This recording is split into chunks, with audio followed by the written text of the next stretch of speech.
बातमी साताऱ्यातून आहे। साताऱ्यातल्या फलटण इथे धक्कादायक घटना घडली आहे। फलटण उपजिल्हा रुग्णालयातील महिला डॉक्टरने आत्महत्या केली आहे। डॉक्टर संपदा मुंडे यांनी आत्महत्या केल्याचं कळतंय। काही महिन्यांपासून त्या पोलीस आणि आरोग्य विभागातल्या वादात अडकल्या होत्या। वैद्यकीय तपासणी संदर्भात पोलिसांशी झालेल्या वादानंतर त्यांच्यावरती चौकशी सुरू होती।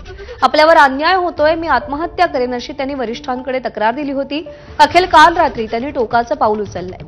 या घटनेमुळे फलटण उपजिल्हा रुग्णालय आणि वैद्यकीय क्षेत्रामध्ये शोककळा पसरली आहे।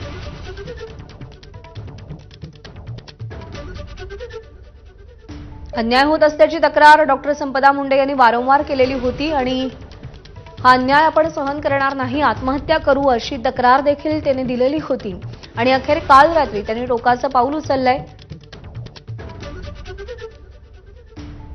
फलटण इथला हा धक्कादायक प्रकार आहे। फलटण उपजिल्हा रुग्णालयातल्या महिला डॉक्टरने आत्महत्या केलेली आहे। डॉक्टर संपदा मुंडे असं या डॉक्टरचं नाव आहे।